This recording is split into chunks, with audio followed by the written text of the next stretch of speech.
Once Gautama Buddha says, "Peace comes from within, do not seek it without." In the hustle and bustle of modern life, we often find ourselves pushing, striving, and forcing outcomes in our relentless pursuit of success, happiness, and fulfillment. We believe that through sheer will and effort, we can bend the world to our desires. Yet, as the Buddha's wisdom reminds us, true peace and contentment are not found by forcing external circumstances, but by cultivating a serene mind and a compassionate heart. This chapter, "Don't Force Anything on Your Life," delves into the profound Buddhist principle of non-force, exploring how letting go and allowing life to unfold naturally can lead to deeper peace and greater fulfillment. Through the lens of Zen stories and the teachings of Gautama Buddha, we will embark on a journey to understand the art of non-force, learning to embrace the flow of life with grace and acceptance. Imagine a river flowing gently through a valley. The water does not force its way through obstacles. Instead, it flows around them, finding its path with effortless grace. Similarly, in our lives, when we stop forcing and start flowing, we align ourselves with the natural rhythms of the universe, discovering a sense of ease and harmony that cannot be achieved through struggle. In the following pages, we will explore 20 core Buddhist principles that illuminate the path of non-force. From the understanding of impermanence to the practice of mindfulness, each principle offers a beacon of light, guiding us toward a life of balance, patience, and inner peace. We will learn how to release attachments, cultivate compassion, and trust in the natural unfolding of life's events. As we embark on this journey, let us remember that the teachings of Buddhism are not just philosophical musings, but practical tools for everyday living. By integrating these principles into our daily lives, we can transform our approach to challenges and opportunities, finding joy and contentment not in the forceful pursuit of our goals, but in the gentle, mindful acceptance of the present moment. So, let us begin this exploration with an open heart and a willing mind, ready to embrace the wisdom of non-force and discover the profound peace that lies within. Number 1. Understanding the principle of non-force in Buddhism. To truly grasp the principle of non-force, it is essential to delve into the core teachings of Buddhism, which emphasize balance, harmony, and the natural unfolding of life. In this section, we will explore the foundational aspects of non-force, starting with its definition, and then moving on to the concept of the middle way and the importance of interconnectedness. Definition of non-force. Non-force, or non-striving, is a central tenet in Buddhist philosophy that encourages a gentle and accepting approach to life. It is the practice of allowing things to happen naturally without exerting undue pressure or control. This principle teaches us to flow with life's currents rather than against them, to embrace what comes our way with equanimity and patience. In Buddhism, non-force is often linked to the idea of wu-wei from Taoist philosophy, which translates to effortless action or action without effort. This does not imply inactivity or passivity. Rather, it means engaging in actions that are in harmony with the natural order of things, actions that arise spontaneously from a place of deep awareness and alignment with the present moment.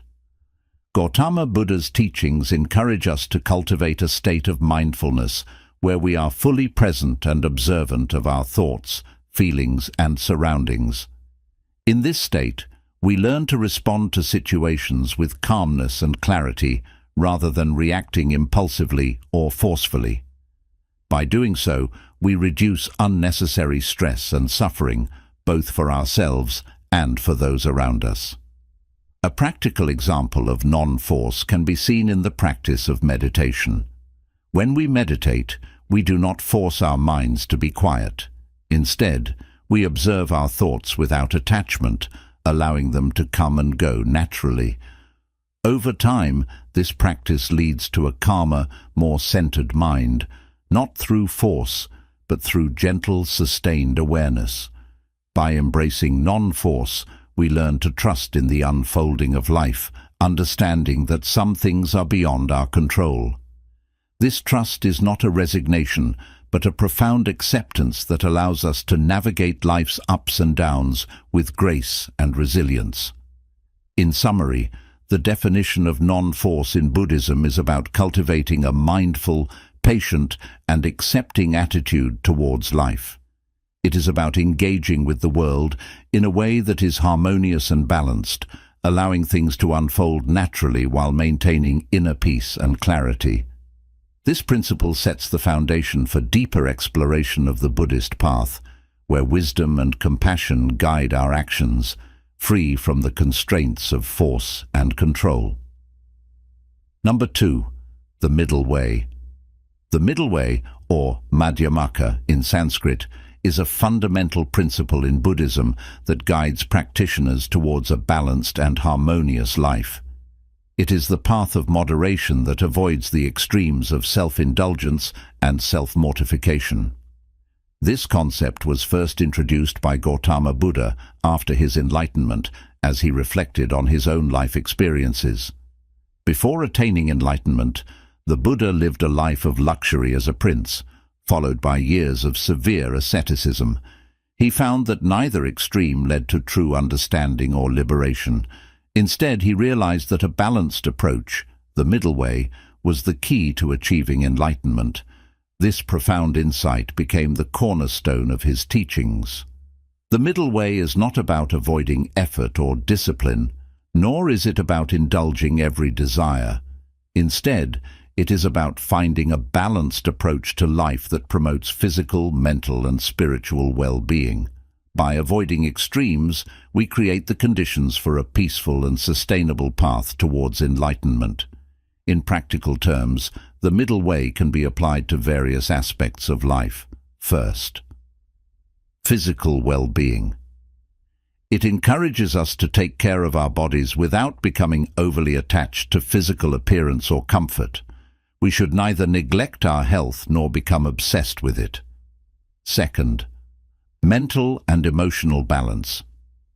It advocates for a balanced mind, free from the extremes of emotional highs and lows. Practicing mindfulness and meditation helps us achieve this equilibrium, allowing us to respond to life's challenges with calm and clarity. Third, spiritual practice. It promotes a disciplined spiritual practice that is neither too rigid nor too lax. Consistent meditation, ethical conduct, and study of the Dharma should be pursued without becoming overly strict or complacent. The middle way also has profound implications for how we interact with the world. First, interpersonal relationships. It encourages us to interact with others with kindness and understanding, avoiding the extremes of aggression and passivity. By practicing compassionate communication, we build harmonious relationships. Second, work and daily activities. It guides us to engage in our work and daily activities with diligence and mindfulness without becoming workaholics or neglecting our responsibilities. Third, desires and attachments. It teaches us to recognize and moderate our desires and attachments. While it is natural to have desires, we should not let them control us. By practicing non-attachment, we find freedom and contentment. The middle way is closely related to the principle of non-force. When we follow the middle way, we avoid the extremes of forcing outcomes or giving up entirely. Instead, we find a balanced approach that respects the natural flow of life. This balanced path allows us to act with intention and clarity, without the stress and suffering that come from trying to control everything. In essence, the middle way is a practical and profound guide for living a life of balance and harmony. It helps us navigate the complexities of life with wisdom and compassion, avoiding the pitfalls of extremism. By embracing the middle way, we create a foundation for a peaceful and fulfilling life, aligned with the natural rhythms of existence. Number 3. Interconnectedness, pratyasamutpada. The concept of interconnectedness, or pratyasamutpada in Sanskrit, is a cornerstone of Buddhist philosophy that illustrates the interconnected nature of all things, often translated as dependent origination or dependent arising. This principle teaches that everything in the universe is interdependent and nothing exists in isolation. Pratyasamutpada reveals that every phenomenon arises in dependence on a web of conditions and causes. Nothing exists independently or self-sufficiently. Instead, everything is part of an intricate network of relationships. This understanding profoundly impacts how we view the world and our place within it. To grasp this concept, consider a simple example: a tree.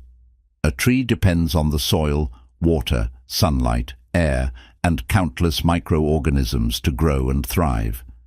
Its existence is not independent, but relies on an intricate system of interrelated factors. Similarly, human life is sustained by a myriad of interconnected elements, from the air we breathe to the social and ecological systems we are part of. Understanding pratyasamutpada has several important implications for our lives. First, awareness of interdependence. Recognizing our interconnectedness helps us see how our actions affect others and the world around us. Every decision we make has a ripple effect, influencing people, communities, and the environment. This awareness fosters a sense of responsibility and encourages us to act mindfully and compassionately. Second, reducing self-centeredness. By understanding that we are not isolated entities, we can move beyond self-centered thinking. This shift in perspective encourages empathy and compassion as we realize that the well-being of others is intimately tied to our own well-being. Third, cultivating humility.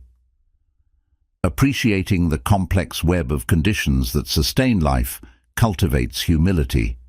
We acknowledge that our successes and achievements are not solely the result of our efforts, but are also due to the support and contributions of countless others. Fourth, letting go of control. The principle of interconnectedness helps us accept that we cannot control everything. Many factors influencing our lives are beyond our control, and forcing outcomes often leads to frustration and suffering. Embracing pratyasamutpada encourages us to trust in the natural flow of life and to focus on what we can influence positively. Fifth, enhancing cooperation. Recognizing our interconnectedness fosters a spirit of cooperation and collaboration. We see the value in working together towards common goals, understanding that our collective efforts can create significant positive change. In the context of non-force, pratyasamutpada teaches us that trying to force outcomes is futile because it ignores the complex interplay of conditions that give rise to those outcomes. Instead, we are encouraged to act with awareness and mindfulness, aligning our actions with the natural flow of interdependent causes and conditions.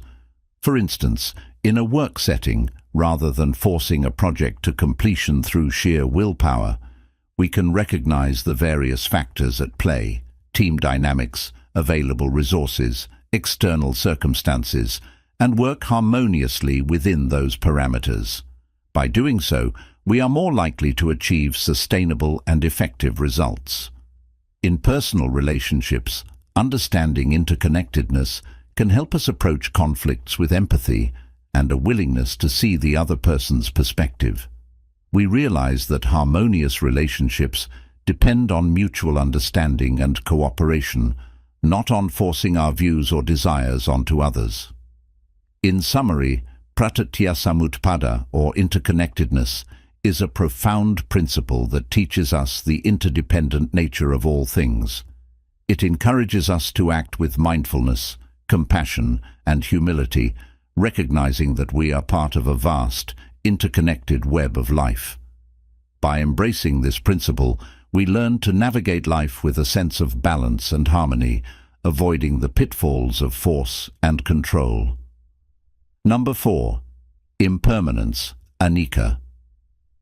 Impermanence, or anicca in Pali, is a fundamental concept in Buddhism that teaches that all things are in a constant state of flux. Nothing remains the same from one moment to the next. This principle of continuous change applies to everything in the universe, from the smallest particles to the vast galaxies, and from our thoughts and emotions to the relationships and situations we encounter in life. The Buddha taught that understanding and accepting impermanence is crucial for achieving wisdom and inner peace. When we grasp the transient nature of all things, we learn to let go of attachments and expectations, which are often the root causes of our suffering. Here are key aspects of anicca and how they relate to the practice of non-force. First, acceptance of change. Recognizing that change is a natural part of life helps us to accept it rather than resist it. When we accept that everything is impermanent, we become more adaptable and open to new experiences. This acceptance reduces the urge to force things to remain the same or to happen in a specific way. Second, letting go of attachment.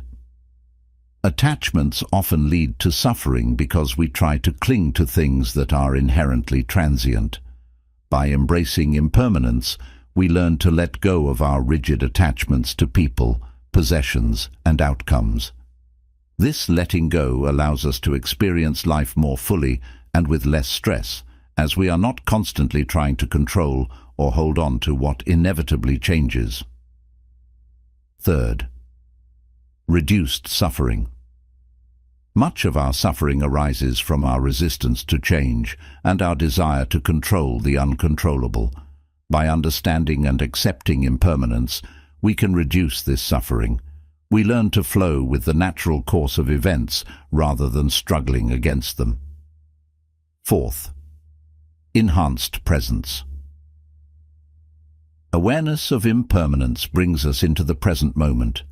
When we realize that each moment is fleeting, we are more likely to appreciate and fully engage with the here and now. This presence diminishes the tendency to force outcomes based on past regrets or future anxieties. Fifth, compassion and empathy. Recognizing the impermanent nature of life fosters compassion and empathy. We understand that everyone experiences change and loss, which can deepen our connection to others and inspire us to act with kindness and understanding. In practical terms, applying the principle of anicca involves several mindful practices. Mindfulness, meditation. Regular meditation helps us observe the changing nature of our thoughts, emotions, and sensations. Through this practice, we become more attuned to the impermanence within ourselves and the world around us. Reflection. Taking time to reflect on the transient nature of life can reinforce our understanding of anicca. Journaling about changes we observe in our lives or contemplating natural cycles, such as the changing seasons, can deepen our appreciation of impermanence. Gratitude practice. Cultivating gratitude for the present moment and the people and experiences we have now helps us to focus on the transient beauty of life rather than clinging to what is passing or longing for what has yet to come. By embracing impermanence, we align ourselves with the natural flow of life. We become more flexible, resilient, and open-hearted. This alignment reduces the need to force outcomes and allows us to live more peacefully and harmoniously. Impermanence, thus, is not a cause for despair, but a call to live more mindfully and compassionately, appreciating the fleeting yet precious nature of existence. Number 5. Non-attachment, anatta. Non-attachment, or anatta in Pali, is a fundamental principle in Buddhism that teaches the absence of a permanent, unchanging self or soul.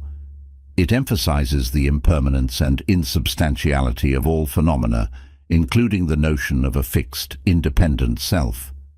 The concept of anatta challenges the common belief in a separate, enduring self that exists apart from the changing conditions of life. Instead, it suggests that our sense of self is a construct, a product of our experiences, perceptions, and conditioning that is constantly evolving and dependent on external factors.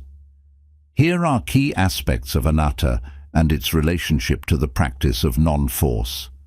1. Letting go of ego. Anatta encourages us to let go of the egoic attachments that lead to suffering. When we identify too strongly with our self-concept, our roles, identities, and possessions, we create a false sense of security that is easily threatened by change. By recognizing the impermanent and interdependent nature of our being, we can loosen the grip of ego and experience greater freedom and ease. 2. Embracing impermanence. Non-attachment is closely linked to the principle of impermanence. When we understand that everything, including our sense of self, is in a constant state of flux, we are less likely to cling to fixed identities or outcomes. This understanding reduces the need to force situations to conform to our ego's desires and allows us to flow more gracefully with the changing tides of life. 3. Freedom from suffering. Attachment to the idea of a permanent self leads to suffering, as we resist the natural flow of change and cling to illusions of control and permanence. By letting go of these attachments and embracing the truth of anatta, we can free ourselves from the cycle of craving, aversion, and delusion that perpetuates suffering. 4. Interconnectedness. Anatta highlights the interconnected nature of all beings. When we realize that there is no separate, permanent self, we recognize our fundamental unity with all of existence. This realization fosters compassion and empathy, as we understand that the joys and sorrows of others are intimately linked to our own. 5. Living mindfully. Practicing non-attachment involves being mindful of our attachments and aversions in each moment. By observing our thoughts, emotions, and desires without identification or judgment, we cultivate greater self-awareness and insight. This mindfulness allows us to see clearly the ways in which attachment and clinging create suffering, and to choose a path of non-force instead. In practical terms, cultivating non-attachment involves letting go of possessions, detaching from material possessions and recognizing that true happiness cannot be found in external objects. Releasing identities. Letting go of fixed identities and roles, recognizing that they are transient and subject to change. Practicing equanimity. Cultivating equanimity in the face of gain and loss, pleasure and pain, success and failure, recognizing that they are all impermanent and ultimately unsatisfactory. Developing compassion. Cultivating compassion for ourselves and others, recognizing that we are all interconnected and subject to the same fundamental truths of impermanence and non-attachment. By embodying the principle of non-attachment, we liberate ourselves from the constraints of ego and the suffering it engenders. We learn to navigate life with greater ease, openness, and compassion, embracing the ever-changing nature of existence with a sense of lightness and freedom. Non-attachment, therefore, is not a renunciation of life, but a profound acceptance of its inherent impermanence and interconnectedness. Number 6. Suffering, dukkha. Suffering, or dukkha in Pali, is a central concept in Buddhism that encompasses not only physical pain, but also the mental and emotional dissatisfaction inherent in the human condition. The Buddha taught that life is inherently unsatisfactory due to the impermanent and conditioned nature of existence. Dukkha arises from various sources, including attachment, aversion, and ignorance. When we cling to things that are impermanent, resist the natural flow of change, or misunderstand the true nature of reality, we experience suffering. The first noble truth in Buddhism is the recognition of dukkha as an inherent aspect of existence. Here are key aspects of dukkha and its relationship to the practice of non-force. 1. Recognition of suffering. Acknowledging the reality of dukkha is the first step toward liberation. When we recognize the unsatisfactory nature of existence, we become motivated to seek a path beyond suffering. This recognition opens the door to wisdom and compassion, guiding us toward a life of greater ease and freedom. 2. Understanding impermanence. Dukkha is closely linked to the principle of impermanence. When we cling to things that are subject to change, we inevitably experience disappointment and frustration. By embracing impermanence and letting go of attachments, we can reduce the intensity of suffering and find greater peace amidst life's ups and downs. 3. Letting go of craving. The Buddha taught that craving, or tanha, is the root cause of suffering. When we crave for things to be different than they are, we create a gap between reality and our expectations, leading to dissatisfaction and distress. By cultivating non-attachment and letting go of craving, we can alleviate much of the suffering we experience. 4. Compassionate response. Understanding our own suffering enables us to empathize with the suffering of others. This empathy fuels our compassion and motivates us to alleviate the suffering of sentient beings. By responding to suffering with kindness and understanding, we contribute to the well-being of all beings and cultivate a more harmonious world. 5. Mindful awareness. Practicing mindfulness allows us to observe our thoughts, emotions, and sensations without becoming entangled in them. By developing this mindful awareness, we can recognize the arising of suffering and respond skillfully rather than reacting impulsively. This mindful response reduces the intensity of suffering and promotes greater equanimity. In practical terms, addressing dukkha involves practicing acceptance. Accepting the reality of dukkha and embracing life as it is, rather than constantly striving for an idealized version of reality. Cultivating non-attachment. Letting go of attachments and desires that perpetuate suffering, recognizing that true happiness does not depend on external conditions. Developing wisdom.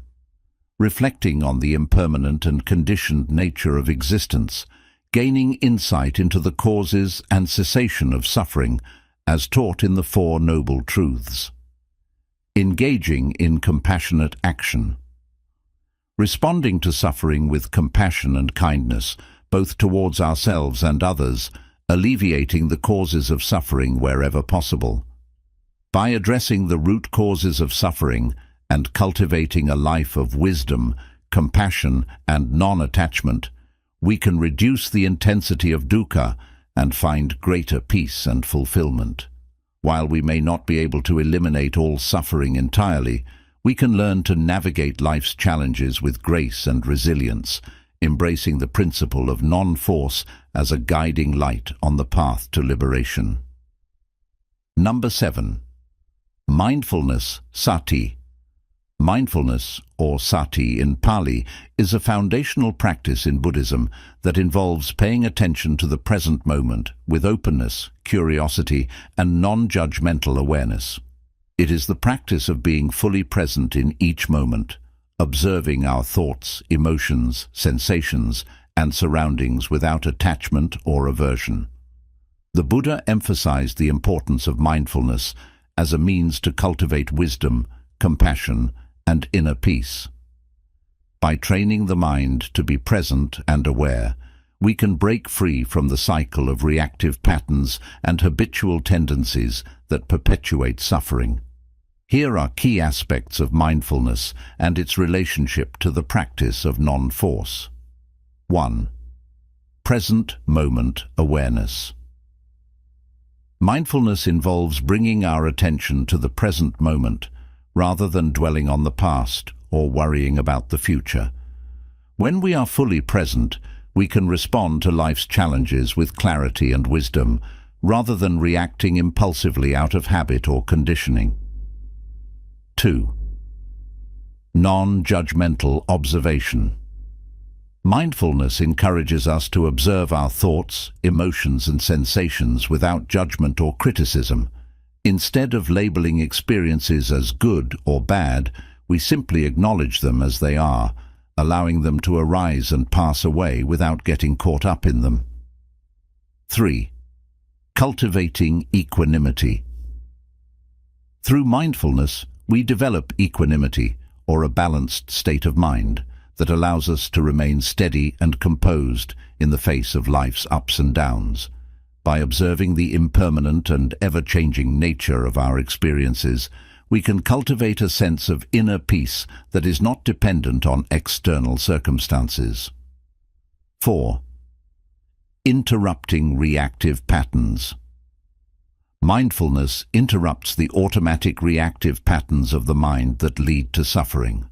By bringing awareness to our thoughts and emotions, we create space between stimulus and response, allowing us to choose a skillful and compassionate response rather than reacting impulsively out of habit. 5. Deepening insight.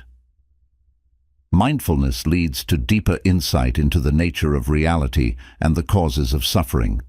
As we observe the impermanent, unsatisfactory, and selfless nature of our experiences, we gain insight into the Four Noble Truths and the cessation of suffering. In practical terms, cultivating mindfulness involves formal meditation practice. Engaging in formal meditation practices such as mindfulness of breath, body scan, or loving-kindness meditation to train the mind in present moment awareness. Informal mindfulness. Bringing mindfulness into everyday activities such as eating, walking, or washing dishes by paying attention to the sensations, thoughts, and emotions that arise in each moment. Mindful reflection. Reflecting on our experiences with mindfulness, noticing patterns and tendencies in our thoughts, emotions, and behaviors, and cultivating greater self-awareness and insight. Integration into daily life. Applying mindfulness to difficult situations and interactions, bringing awareness and compassion to challenging moments, and responding skillfully rather than reacting habitually. By cultivating mindfulness, we develop the capacity to live with greater presence, clarity, and compassion. Mindfulness allows us to embrace the principle of non-force by letting go of the need to control or manipulate our experiences, and by responding to life with openness and acceptance. As we deepen our practice of mindfulness, we discover a profound sense of peace and freedom that arises from being fully present in each moment. Number 8. Equanimity, upekkha. Equanimity, or upekkha in Pali, is a quality of balance, tranquility, and even-mindedness that arises from a deep understanding of the impermanent and interconnected nature of existence. It is the ability to remain calm and composed in the face of life's ups and downs, neither clinging to pleasant experiences nor resisting unpleasant ones. The Buddha taught that cultivating equanimity is essential for achieving true peace and liberation. When we are able to meet each moment with equanimity, we free ourselves from the roller coaster of emotions and reactions that lead to suffering. Here are key aspects of equanimity and its relationship to the practice of non-force. 1. Stability in the midst of change.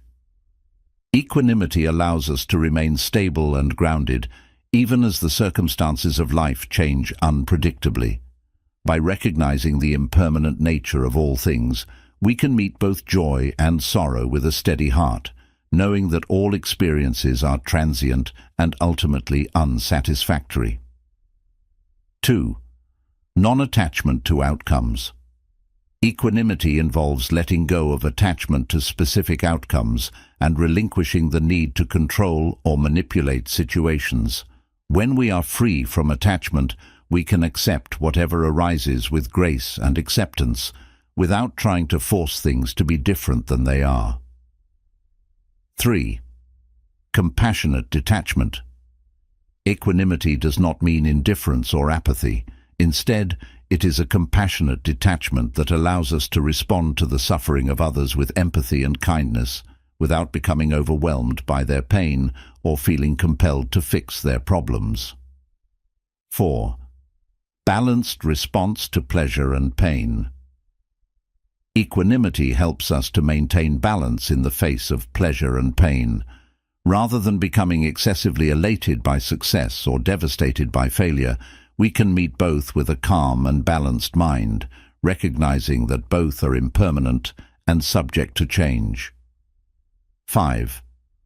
Spacious awareness.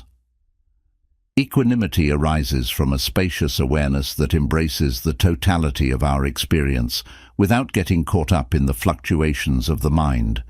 By resting in this spacious awareness, we can observe our thoughts, emotions, and sensations with detachment and clarity, allowing them to arise and pass away without grasping or aversion. In practical terms, cultivating equanimity involves mindfulness practice. Developing mindfulness allows us to observe our experiences with equanimity, noticing the transient nature of thoughts, emotions, and sensations without getting caught up in them. Compassion practice. Cultivating compassion towards ourselves and others helps to soften the edges of our reactions and fosters a sense of equanimity in the face of suffering. Reflective inquiry. Reflecting on the impermanent and interconnected nature of existence, gaining insight into the causes of suffering and the cessation of suffering as taught in the Four Noble Truths. Self-compassion. Practicing self-compassion allows us to meet our own imperfections and challenges with equanimity, recognizing that we are all on a journey of growth and learning. By cultivating equanimity, we develop a deep sense of peace and stability that transcends the changing circumstances of life. Equanimity allows us to embrace the principle of non-force by relinquishing the need to control or manipulate our experiences, and by responding to life with balance, acceptance, and compassion. As we deepen our practice of equanimity, we discover a profound sense of freedom and liberation that arises from being at ease with whatever arises in each moment. Number 9. Compassion, karuna. Compassion, or karuna in Pali, is a fundamental quality in Buddhism that embodies the wish for all beings to be free from suffering and the commitment to alleviate the suffering of others. It is the heartfelt response to the pain and struggles of sentient beings, accompanied by the desire to offer support, comfort, and kindness. The Buddha taught that compassion is essential for cultivating wisdom and awakening the heart. By cultivating compassion, we not only alleviate the suffering of others, but also transform our own hearts and minds, leading to greater inner peace and fulfillment. Here are key aspects of compassion and its relationship to the practice of non-force. 1. Empathetic understanding.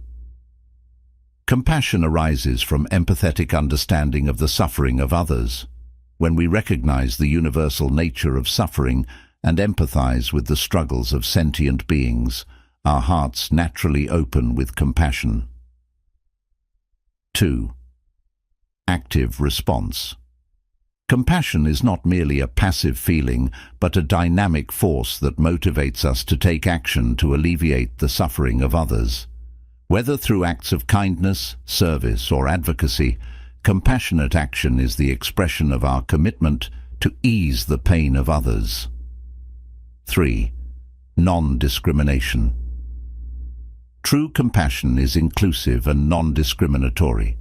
It extends to all beings regardless of their background, beliefs, or actions. By cultivating compassion without bias or judgment, we break down barriers and cultivate a sense of interconnectedness with all of life. 4. Self-compassion. Compassion begins with ourselves. When we extend kindness and understanding to our own struggles and imperfections, we create the foundation for genuine compassion towards others. Self-compassion enables us to approach ourselves and others with greater empathy and acceptance. 5. Transformative power. Compassion has the power to transform both the giver and the receiver. When we act with compassion, we cultivate qualities such as generosity, patience, and forgiveness within ourselves, leading to greater inner peace and happiness. At the same time, our acts of compassion have a ripple effect, inspiring others to cultivate kindness and creating a more compassionate world. In practical terms, cultivating compassion involves developing empathy. Cultivating empathy through practices such as loving kindness meditation, which involves generating feelings of love and compassion towards ourselves and others. Acting with kindness. Engaging in acts of kindness and generosity towards others, whether through small gestures of kindness or more significant acts of service. Practicing forgiveness. Cultivating forgiveness towards ourselves and others, recognizing that holding on to resentment and grudges only perpetuates suffering. Engaging in social justice. Advocating for justice and equality for all beings, addressing the root causes of suffering and working towards creating a more compassionate society. By cultivating compassion, we align ourselves with the principle of non-force by responding to the suffering of others with kindness, understanding, and support, rather than trying to force outcomes or fix problems. Compassion opens our hearts to the interconnectedness of all beings and inspires us to live with greater wisdom, kindness, and integrity. As we deepen our practice of compassion, we contribute to the alleviation of suffering in the world and create conditions for greater peace and happiness for all beings. Number 10. Loving kindness, metta. Loving kindness, or metta in Pali, is a profound quality of unconditional love, friendliness, and goodwill towards all beings. It is the heartfelt wish for the well-being, happiness, and safety of oneself and others, without exception. The practice of loving kindness is central to Buddhism, as it cultivates a sense of connection, empathy, and generosity towards all beings. By nurturing loving kindness, we dissolve barriers of separation and foster a sense of unity and interconnectedness with all of life. Here are key aspects of loving kindness and its relationship to the practice of non-force. 1. Universal love. Loving kindness extends to all beings, without exception. It is the recognition of the inherent worth and dignity of every sentient being, regardless of their background, beliefs, or actions. By cultivating loving kindness, we overcome feelings of separation and cultivate a sense of oneness with all beings. 2. Inner transformation. The practice of loving kindness transforms our own hearts and minds, leading to greater inner peace, happiness, and well-being. When we generate feelings of love and kindness towards ourselves and others, we create the conditions for greater joy, contentment, and fulfillment in our lives. 3. Alleviating suffering. Loving kindness is a powerful antidote to suffering. When we offer love and compassion to those who are suffering, we create a sense of connection and support that alleviates their pain and brings comfort and solace. By cultivating loving kindness, we contribute to the healing and well-being of all beings. 4. Generosity of spirit. Loving kindness is an expression of generosity of spirit. When we offer goodwill and kindness towards others, we create a ripple effect of positivity that uplifts not only the recipient, but also ourselves and others around us. By cultivating loving kindness, we create a more compassionate and harmonious world. 5. Wishing well for others. The practice of loving kindness involves actively wishing well for others. Through meditation and reflection, we generate thoughts and feelings of love, compassion, and goodwill towards ourselves and all beings, cultivating a sense of warmth and openness in our hearts. In practical terms, cultivating loving kindness involves loving kindness meditation. Engaging in loving kindness meditation, in which we cultivate feelings of love, compassion, and goodwill towards ourselves and others. Kind actions. Performing acts of kindness and generosity towards others, whether through simple gestures of care and support or more significant acts of service. Wise speech. Speaking words of kindness and encouragement, avoiding gossip, criticism, or harsh language that can cause harm to others. Compassionate listening. Listening with empathy and understanding, offering a compassionate presence to those who are suffering or in need of support. By cultivating loving kindness, we align ourselves with the principle of non-force by responding to the world with love, kindness, and compassion, rather than trying to force outcomes or control situations. Loving kindness opens our hearts to the interconnectedness of all beings and inspires us to live with greater generosity, empathy, and care. As we deepen our practice of loving kindness, we create conditions for greater harmony, happiness, and well-being for ourselves and all beings. Number 11. Right effort, Sama Vayama. Right effort, or Sama Vayama in Pali, is one of the components of the Noble Eightfold Path, the path to the cessation of suffering as taught by the Buddha. It refers to the cultivation of wholesome qualities and the abandonment of unwholesome qualities through skillful effort and diligence.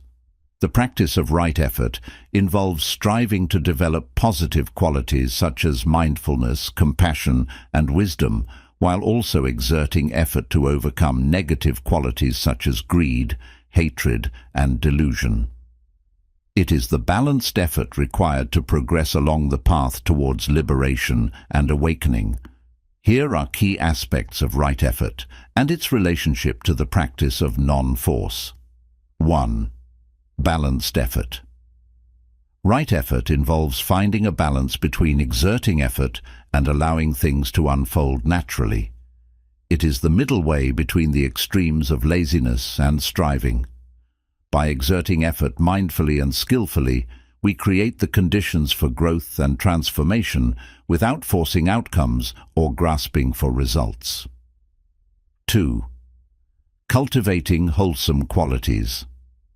Right effort entails cultivating wholesome qualities such as mindfulness, compassion, loving kindness, generosity, and wisdom.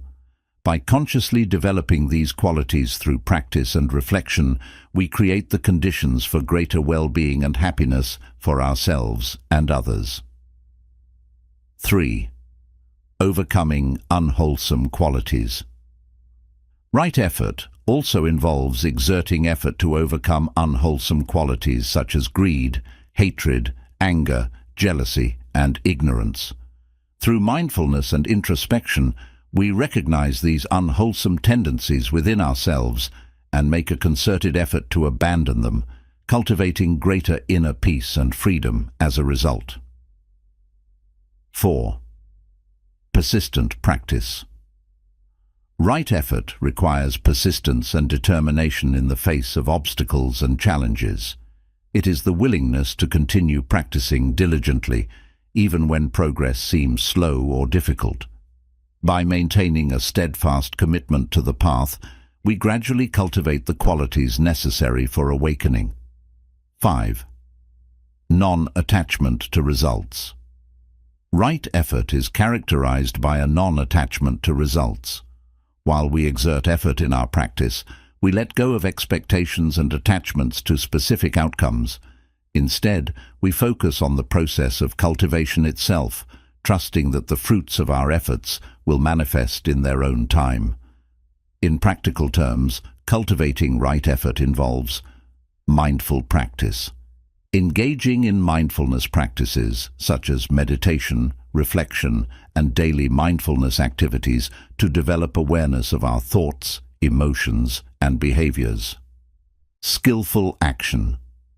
Acting with integrity and wisdom in our interactions with ourselves and others, cultivating positive qualities and refraining from harmful actions. Self-reflection. Reflecting on our thoughts, emotions, and behaviors with honesty and openness, identifying unwholesome patterns and making a concerted effort to transform them. Seeking guidance. Seeking guidance from wise and experienced teachers, mentors, or spiritual friends who can offer support, encouragement, and guidance on the path. By cultivating right effort, we align ourselves with the principle of non-force by exerting effort mindfully and skillfully without trying to force outcomes or control situations.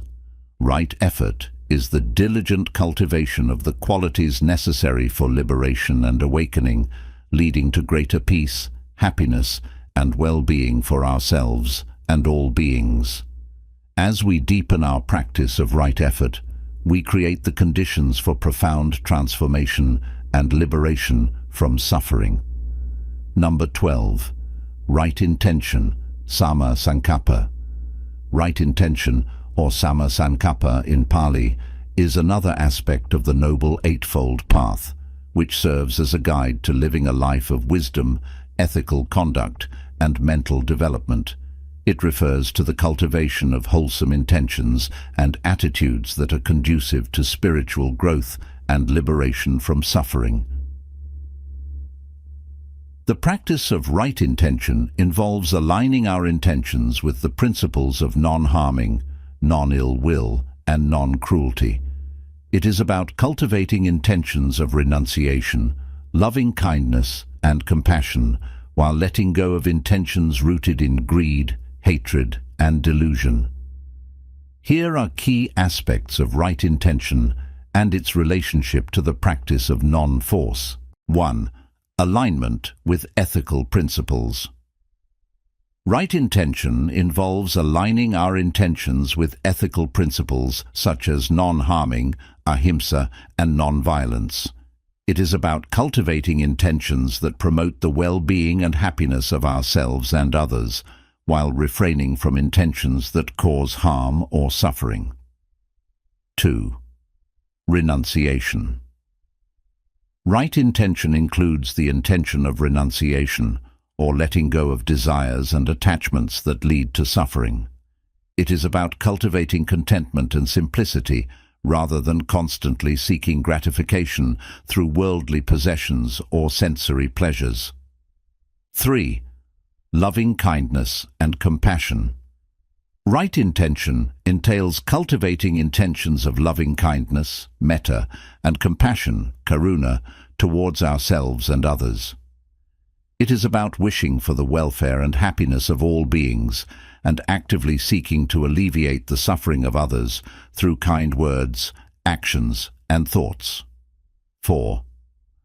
Non-ill will. Right intention involves letting go of intentions rooted in ill will, hatred, or aversion. It is about cultivating intentions of goodwill and friendliness towards all beings, even those with whom we may have conflicts or disagreements. 5. Alignment with wisdom. Right intention is aligned with wisdom, panna, the understanding of the true nature of reality. It is about cultivating intentions that are in line with the understanding of impermanence, interconnectedness, and the causes of suffering as taught by the Buddha. In practical terms, cultivating right intention involves mindful reflection.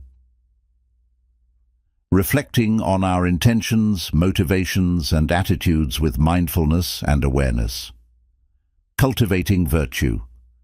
Cultivating virtuous qualities such as honesty, integrity, and compassion, and aligning our intentions with ethical conduct. Developing loving kindness. Engaging in practices to develop loving kindness and compassion towards ourselves and others, such as loving kindness meditation. Letting go of harmful intentions. Recognizing and letting go of intentions rooted in greed, hatred, and delusion, and cultivating intentions that promote peace, happiness, and well-being. By cultivating right intention, we align ourselves with the principle of non-force by cultivating wholesome intentions and attitudes that lead to greater peace, happiness, and well-being for ourselves and others. Right intention is the foundation of ethical conduct and mental development on the path to liberation from suffering. As we deepen our practice of right intention, we create the conditions for profound transformation and awakening. Number 13. Right action, Samma Kammanta. Right action, or Samma Kammanta in Pali, is one of the components of the Noble Eightfold Path, which serves as a guide to living a life of ethical conduct and spiritual development. It refers to the cultivation of wholesome actions that are in alignment with the principles of non-harming, honesty, and integrity. The practice of right action involves refraining from actions that cause harm to oneself or others, and engaging in actions that promote well-being, harmony, and compassion. It is about living ethically and responsibly, with consideration for the welfare of all beings. Here are key aspects of right action and its relationship to the practice of non-force. 1. Non-harming. Right action involves refraining from actions that cause harm or violence to oneself or others. It is about cultivating a sense of reverence for life and treating all beings with kindness, compassion, and respect. 2.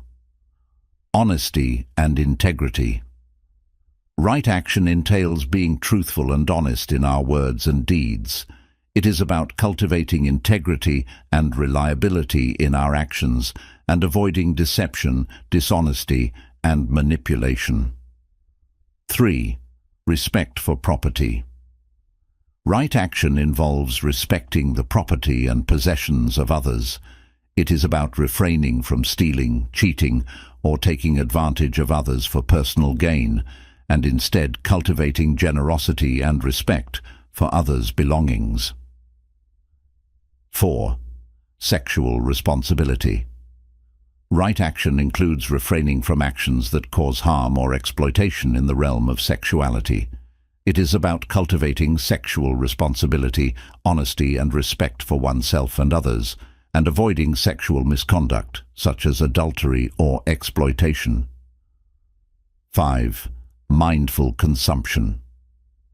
Right action involves being mindful of our consumption habits and their impact on ourselves, others, and the environment.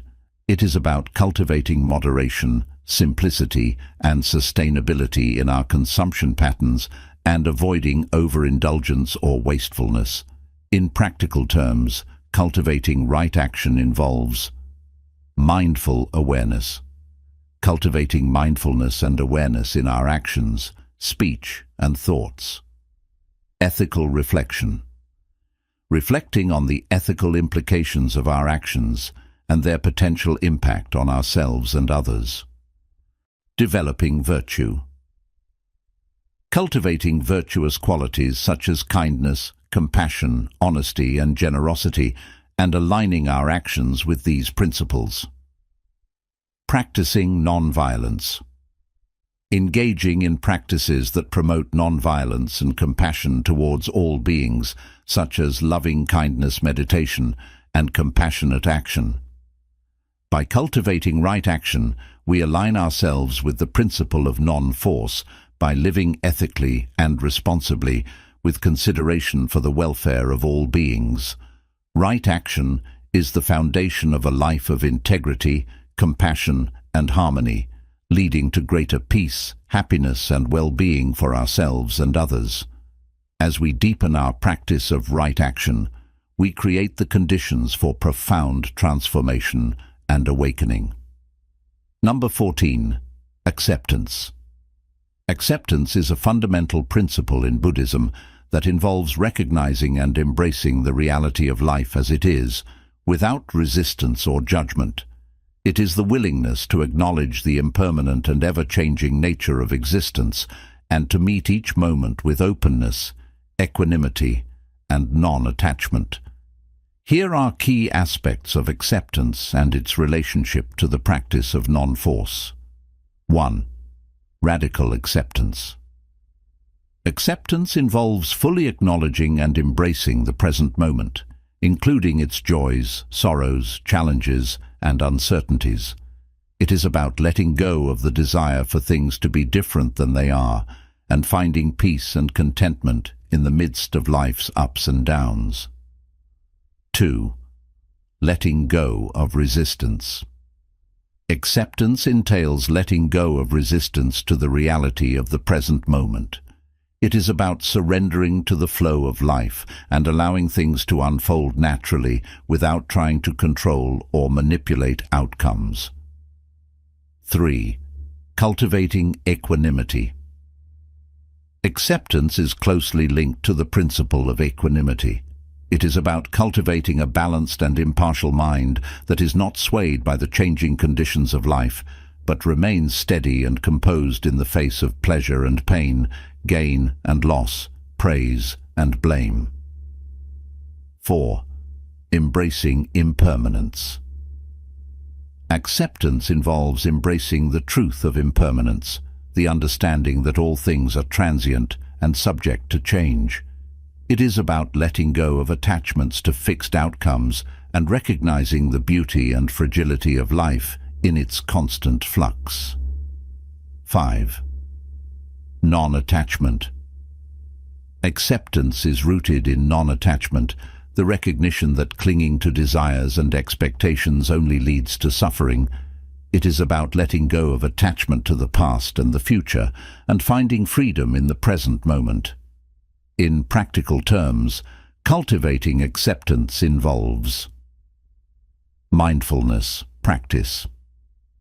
Cultivating mindfulness allows us to observe our thoughts, emotions, and sensations with acceptance and non-judgment. Radical self-acceptance. Embracing ourselves exactly as we are, with all our flaws and imperfections, and extending this same acceptance to others. Practicing gratitude. Cultivating gratitude for the blessings and challenges of life and finding contentment in the present moment. Letting go of control. Releasing the need to control or manipulate outcomes and trusting in the natural unfolding of life. By cultivating acceptance, we align ourselves with the principle of non-force by embracing the reality of life as it is, with all its imperfections and uncertainties. Acceptance is the gateway to inner peace, contentment, and freedom, allowing us to live with greater ease and openness and to respond to life with wisdom and compassion. As we deepen our practice of acceptance, we create the conditions for profound transformation and liberation from suffering. Number 15. Patience, Khanti. Patience, or Khanti in Pali, is a virtue highly regarded in Buddhism, emphasizing the ability to endure difficulties, setbacks, and challenges with equanimity and resilience. It is the capacity to remain calm and composed in the face of adversity, without giving in to frustration, anger, or impatience. Here are key aspects of patience and its relationship to the practice of non-force. 1. Endurance. Patience involves the willingness to endure discomfort and adversity without succumbing to resistance or reactivity. It is about staying present with whatever arises, whether pleasant or unpleasant, and trusting in the natural unfolding of events. 2. Cultivating resilience. Patience builds resilience, the ability to bounce back from setbacks and difficulties with grace and strength. It is about recognizing that challenges are an inherent part of life and viewing them as opportunities for growth and learning. 3. Tolerance of imperfection. Patience entails accepting the imperfections of ourselves and others with understanding and compassion. It is about letting go of the need for perfection and embracing the inherent humanity and fallibility of all beings. 4. Non-reactivity. Patience involves non-reactivity, the ability to respond to situations with mindfulness and equanimity rather than reacting impulsively out of habit or conditioning. It is about pausing before reacting and choosing a response that is skillful and compassionate. 5. Cultivating inner peace. Patience leads to inner peace, the calm and steady mind that arises from accepting things as they are, rather than trying to force them to be different. It is about finding peace amidst the storms of life and cultivating a sense of inner tranquility that is not dependent on external conditions. In practical terms, cultivating patience involves mindfulness. Practice. Cultivating mindfulness allows us to observe our thoughts, emotions, and reactions with patience and non-reactivity. Practicing non-attachment. Letting go of attachment to outcomes and accepting the natural flow of life with patience and equanimity. Developing compassion. Cultivating compassion towards ourselves and others, recognizing that everyone is doing the best they can with the resources they have. Seeking support. Reaching out for support from spiritual teachers, mentors, or community members who can offer guidance and encouragement on the path of patience.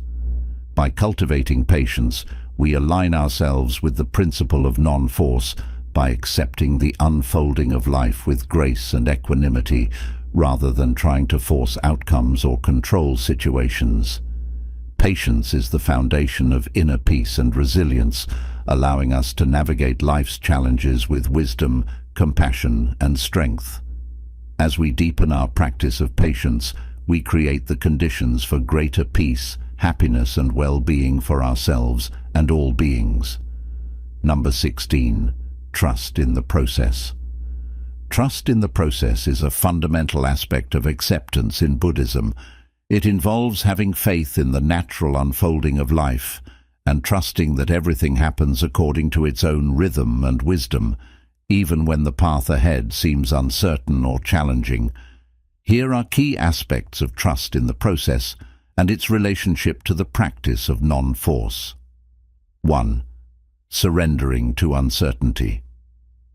Trust in the process means surrendering to the inherent uncertainty of life and trusting that everything unfolds in its own time and way. It is about letting go of the need for certainty and control and embracing the mystery and unpredictability of existence. 2. Faith in the Dharma. Trust in the process is rooted in faith in the Dharma, the teachings of the Buddha, and confidence in the path of liberation from suffering. It is about trusting that the practices of mindfulness, compassion, and wisdom lead to greater peace, happiness, and freedom. 3. Embracing impermanence. Trust in the process entails embracing the impermanent nature of all things and trusting that change is an inherent part of life.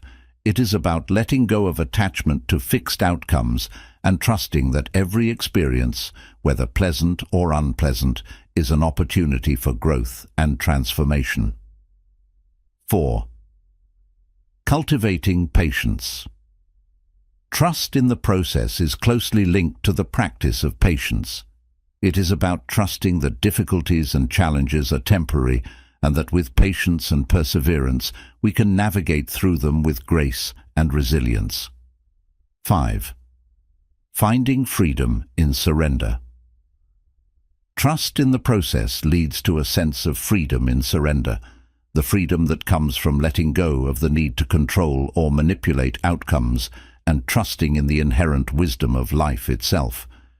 In practical terms, cultivating trust in the process involves mindfulness practice.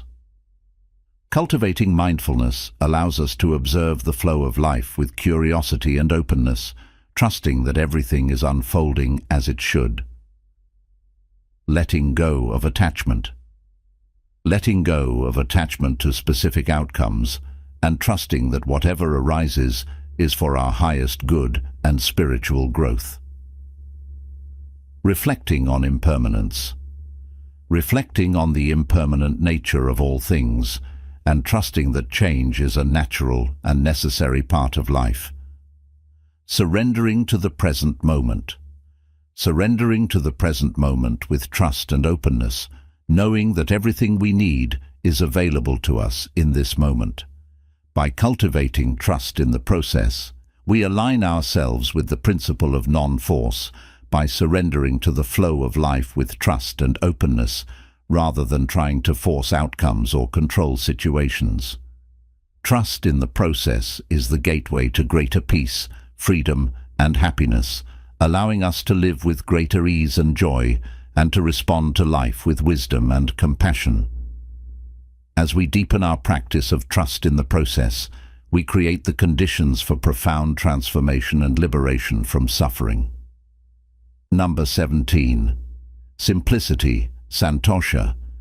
Simplicity, or Santosha in Pali, is a principle in Buddhism that emphasizes contentment and inner peace through embracing a life of simplicity and moderation.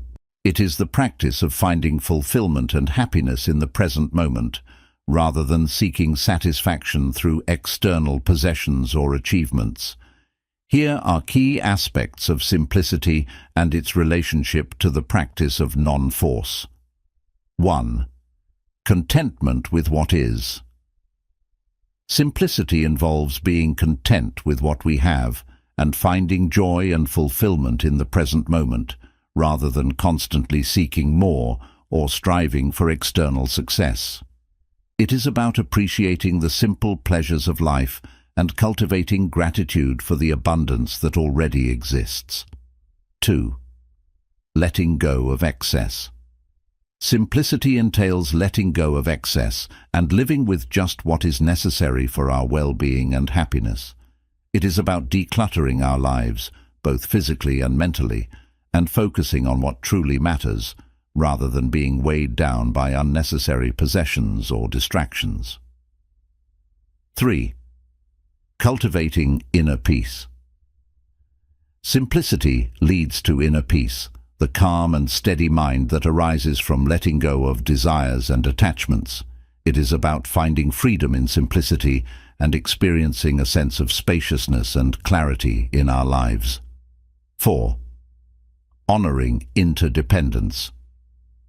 Simplicity honors the interconnectedness of all beings and recognizes that our actions have an impact on the world around us. It is about living in harmony with nature and treading lightly on the earth, minimizing our ecological footprint and reducing harm to other beings. 5. Embracing the present moment. Simplicity involves fully embracing the present moment and finding joy and beauty in the here and now. It is about letting go of regrets about the past and worries about the future, and savoring the richness of life as it unfolds moment by moment. In practical terms, cultivating simplicity involves mindful consumption. Being mindful of our consumption habits and making choices that align with our values of simplicity, sustainability, and ethical responsibility. Sabbath practice. Setting aside regular time for rest and rejuvenation, and simplifying our schedules to create space for reflection, creativity, and connection. Gratitude. Practice. Cultivating gratitude for the simple blessings of life and appreciating the abundance that surrounds us, whether it be in nature, relationships, or everyday experiences. Voluntary simplicity. Exploring practices of voluntary simplicity, such as minimalism, frugality, and intentional living, to reduce clutter, busyness, and distractions, and create more space for what truly matters. By cultivating simplicity, we align ourselves with the principle of non-force by letting go of the need to constantly strive for more, and instead finding contentment and fulfillment in the present moment. Simplicity is the pathway to greater peace, happiness, and freedom, allowing us to live with greater ease and joy, and to respond to life with wisdom and compassion. As we deepen our practice of simplicity, we create the conditions for profound transformation and liberation from suffering. Number 18. Flexibility. Flexibility is an essential quality in Buddhism that involves adapting to change with openness, resilience, and agility. It is the ability to bend without breaking, to flow with the ever-changing circumstances of life, and to respond skillfully to whatever arises. Here are key aspects of flexibility and its relationship to the practice of non-force. 1. Adaptability. Flexibility entails being adaptable and open-minded, willing to let go of rigid expectations and plans when necessary. It is about embracing the impermanent nature of life and responding to changing circumstances with creativity and resilience. 2. Equanimity in change. Flexibility involves maintaining equanimity in the face of change, neither clinging to what is passing nor grasping for what is yet to come. It is about finding a sense of stability and peace amidst the flux of life, knowing that all things are impermanent and subject to change. 3. Creative problem solving. Flexibility empowers us to approach challenges with creativity and resourcefulness, finding innovative solutions to obstacles and setbacks. It is about thinking outside the box and seeing possibilities where others see limitations. 4. Letting go of control. Flexibility entails letting go of the need to control or micromanage every aspect of our lives, and instead trusting in the natural intelligence and wisdom of life itself. It is about surrendering to the flow of life and allowing things to unfold organically without resistance or interference. 5. Embracing uncertainty. Flexibility involves embracing uncertainty as an inherent part of life and seeing it as an opportunity for growth and discovery. It is about stepping into the unknown with courage and curiosity rather than fear or resistance. In practical terms, cultivating flexibility involves mindfulness practice. Cultivating mindfulness allows us to observe our reactions to change with awareness and non-judgment, and to respond with greater flexibility and adaptability. Resilience training. Building resilience through practices such as meditation, yoga, or martial arts, which strengthen our capacity to bounce back from adversity and remain grounded in the midst of change. Embracing diversity. Embracing diversity and difference, and recognizing that there are many paths to truth and liberation. It is about being open to learning from others and expanding our perspectives. Seeking feedback. Seeking feedback from others and being open to constructive criticism and new ideas, rather than being defensive or closed-minded. By cultivating flexibility, we align ourselves with the principle of non-force by embracing the dynamic and ever-changing nature of life, rather than trying to force outcomes or control situations. Flexibility is the key to greater resilience, creativity, and freedom, allowing us to navigate life's challenges with grace and ease. As we deepen our practice of flexibility, we create the conditions for profound transformation and liberation from suffering. Number 19. Letting go. Letting go is a fundamental practice in Buddhism that involves releasing attachment to desires, expectations, and identities, and surrendering to the flow of life with openness and equanimity. It is the process of relinquishing the urge to control or grasp onto things, and instead allowing them to arise and pass away naturally. Here are key aspects of letting go and its relationship to the practice of non-force. 1. Relinquishing attachment. Letting go entails relinquishing attachment to both the pleasant and unpleasant aspects of life. It is about releasing our grip on desires, expectations, and preferences, and accepting things as they are without clinging or aversion. 2. Surrendering control. Letting go involves surrendering the illusion of control and recognizing that much of life is beyond our influence. It is about trusting in the natural unfolding of events and allowing things to happen without trying to force or manipulate outcomes. 3. Cultivating detachment. Letting go cultivates detachment, a sense of inner freedom and independence from external conditions. It is about finding happiness and contentment within ourselves rather than seeking it from external sources. 4. Accepting impermanence. Letting go is rooted in the acceptance of impermanence, the understanding that all things are transient and subject to change. It is about embracing the fleeting nature of life and letting go of attachments to fixed outcomes or identities. 5. Finding liberation. Letting go leads to liberation, the freedom from the cycle of craving, clinging, and suffering. It is about experiencing the profound peace and joy that arises from releasing the burden of attachment and embracing the present moment with openness and acceptance. In practical terms, cultivating letting go involves mindfulness. Practice.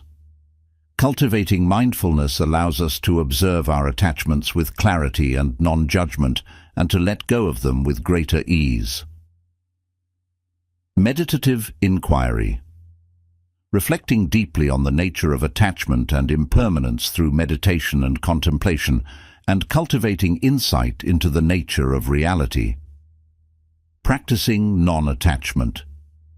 Engaging in practices that cultivate non-attachment, such as generosity, forgiveness, and loving kindness, which loosen the grip of self-centeredness and open the heart to greater compassion and connection.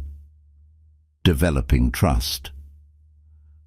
Cultivating trust in the wisdom of life and the teachings of the Buddha, and surrendering to the process of awakening with faith and confidence. By cultivating letting go, we align ourselves with the principle of non-force by releasing the grip of attachment and surrendering to the flow of life with openness and equanimity. Letting go is the pathway to greater freedom, peace, and happiness, allowing us to live with greater ease and joy, and to respond to life with wisdom and compassion. As we deepen our practice of letting go, we create the conditions for profound transformation and liberation from suffering. Number 20. Gratitude.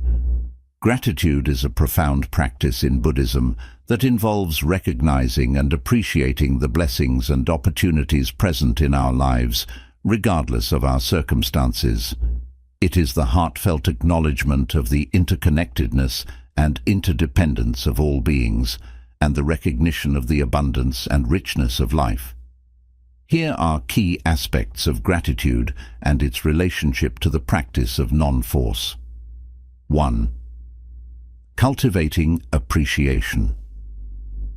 Gratitude involves cultivating appreciation for the gifts and blessings that surround us, from the simple joys of everyday life to the profound interconnectedness of all beings.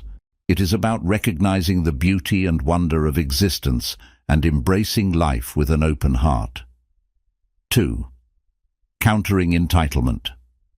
Gratitude counters feelings of entitlement and dissatisfaction by shifting our focus from what we lack to what we already have.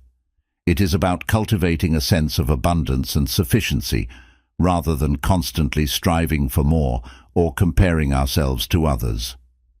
3. Fostering connection. Gratitude fosters connection and intimacy with ourselves, others, and the world around us. It is about recognizing and acknowledging the kindness, generosity, and support of others, and expressing our appreciation in words and actions. 4. Transforming perception. Gratitude transforms our perception of life, enabling us to see challenges and difficulties as opportunities for growth and learning. It is about reframing our experiences through the lens of gratitude, finding meaning and purpose even in the midst of adversity. 5. Cultivating joy. Gratitude is closely linked to the cultivation of joy, the deep sense of well-being and happiness that arises from appreciating the goodness in our lives. It is about savoring the present moment and finding joy in the simple pleasures of life. In practical terms, cultivating gratitude involves daily reflection. Taking time each day to reflect on the blessings and opportunities present in our lives and expressing gratitude for them. Gratitude journaling.